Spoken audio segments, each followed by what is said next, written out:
Good day, everyone. I am Larissa Narayanan, and today I will be talking about corporate governance. So, first, define governance. Corporate governance is a system of rules, practices, and processes by which a firm is directed and controlled. Corporate governance essentially involves balancing the interests of a company's many stakeholders, such as such as shareholders, senior management executives, customers, suppliers, financiers, the government, and the community.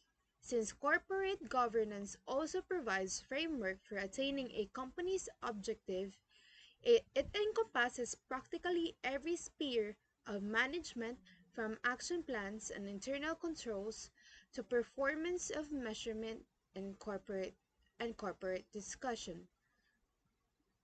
So, second, what is the importance of doing a good corporate governance? So, good go- good corporate governance is essential for several reasons. First, the protection of shareholder interests.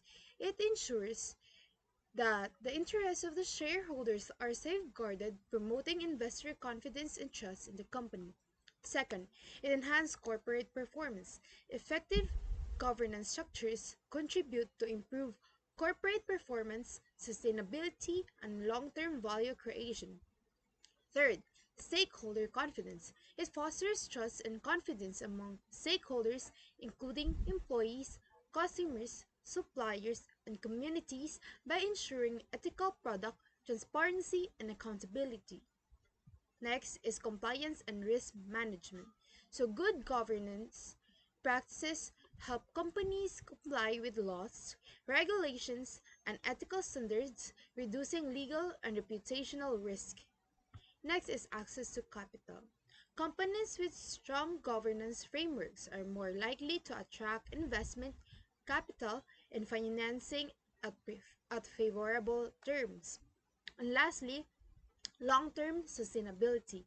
It promotes responsible decision-making and sustainable business practices that consider environmental, social, and governance factors.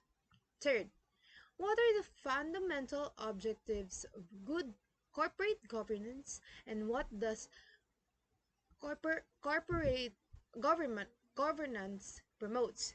So, the fundamental objectives of good corporate governance are: first, improvement of shareholder holder value. So, good corporate governance aims to enhance shareholder value by ensuring that management acts in the best interest of shareholders and maximizes returns of investment. Second, conscious consideration of interests of other stakeholders. It involves balancing the interests of various stakeholders, including employees, customers, suppliers, and communities, to create sustainable value and maintain corporate reputation.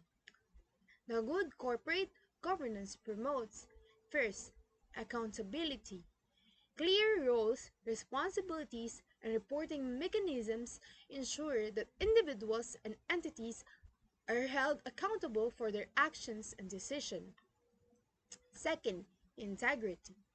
Ethical conduct, honesty, and transparency are promoted throughout the organization, fostering trust and credibility. Next, leadership. Strong leadership and effective oversight contribute to sound decision making, strategic direction, and organizational performance. Fourth, prudence. Risk management practices and prudent financial management help mitigate risk and safeguard company assets. Fifth, responsibility. Corporate social responsibility, or CSR initiatives, and responsible business practices demonstrate the company's commitment to social and environmental responsibility. And lastly, transparency. Openness, openness and transparency in communication and disclosure build trust with stakeholders and facilitate informed decision making. Fourth, enumerate agency problems in corporation.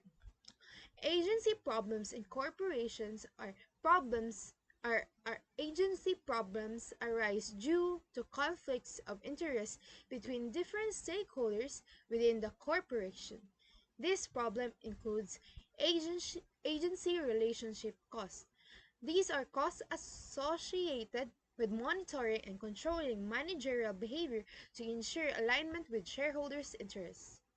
Second is goal of financial management. Conflicts between managers seeking to maximize their own wealth and shareholders seeking to maximize shareholder wealth. Third is managerial compensation. Incentive structures may encourage managers to prioritize short-term gains over long-term sustainability. Fourth is control of the firm. So shareholders may struggle to effectively monitor and control managerial actions, especially in large publicly traded corporations. Fifth, stakeholders. Conflicts may arise between the interests of shareholders and those of other stakeholders, such as employees, customers, and suppliers. Fifth, what is agency theory in governance? Agency theory is a framework that examines the relationship between the principals such as shareholders and agents such as the managers in organizations. It highlights the potential conflicts of interest and information asym- asymmetries between principals and agents. The key elements of agency theories include the principal to agent relationship, information symmetry, agency costs, and incentive alignment mechanisms. 6. 6. Effects of agency in governance.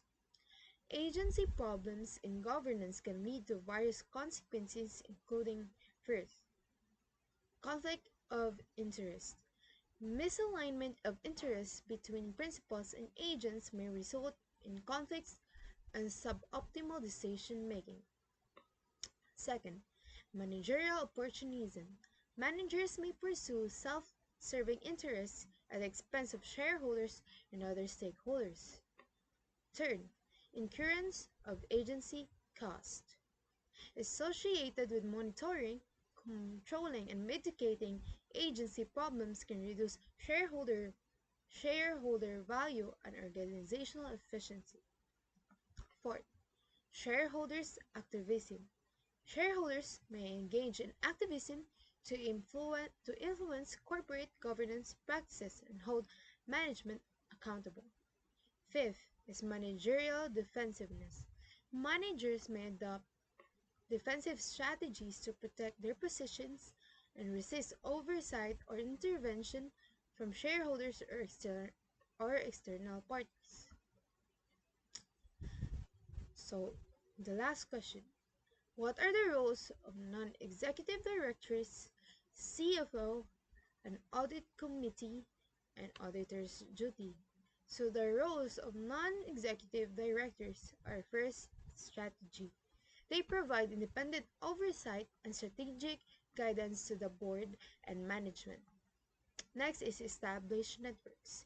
Their experience in networks support the company's growth and expansion efforts. Third is monitoring of performance.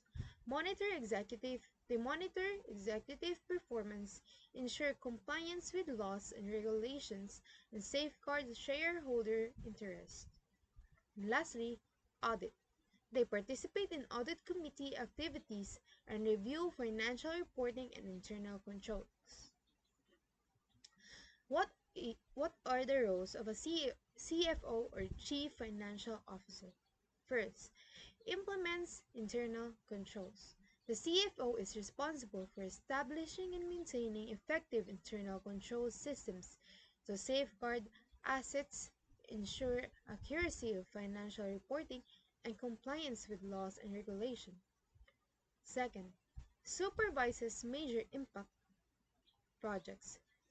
So the CFO oversees significant financial projects such as mergers and acquisitions, capital investments, and restructuring initiatives to ensure alignment with the company's financial objective and risk management strategies. Third, Develop relations with financing resources.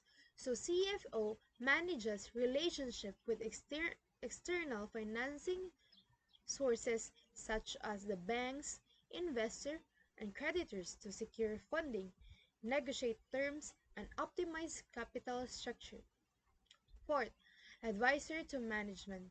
CFO provides financial expertise and strategic guidance to the executive team and board of directors on the matters related to financial performance, investment decisions, and business growth opportunities. Next, drives major strategic issues. CFO plays a key role in developing and executing the company's strategic plans by analyzing financial implications, assessing risks, and identifying opportunities for growth and value creation. 6. Risk Manager. CFO identifies, assesses, and manages financial risk, including market risk, credit risk, and operational risk to protect the company's financial health and reputation. 7. Relationship Role.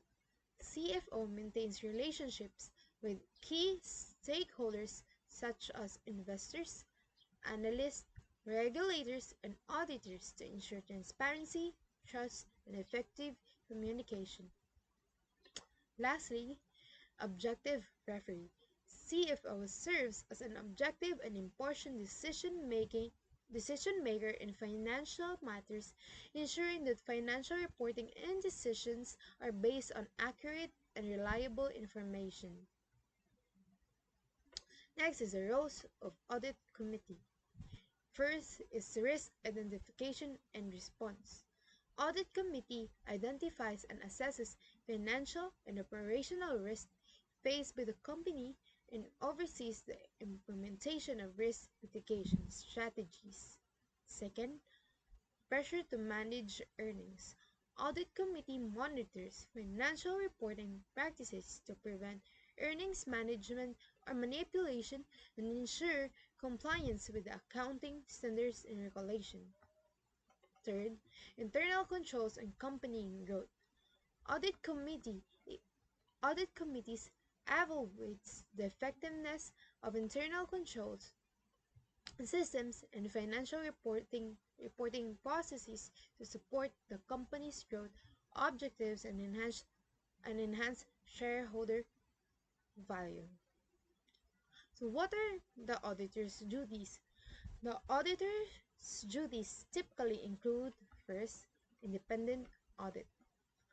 Conducting an independent examination of the company's financial statements to express an opinion on their fairness, accuracy, and compliance with accounting standards. Second, audit procedures. Performing audit procedures such as test of controls, substantive testing, and analytical procedures to gather sufficient and appropriate audit evidences. Third, assessment of internal controls. Evaluating the effectiveness of the company's internal control system in preventing and detecting material misstatements in the financial statements. Fourth, communication of audit findings, reporting audit findings, including any material weaknesses or deficiencies in internal controls, to the audit committee and management. Fifth is compliance with professional standards, ensuring compliance with applicable auditing standards, ethical principles, and regulatory requirements for conducting the audit engagement. So that was all the information about the good corporate governance. Thank you.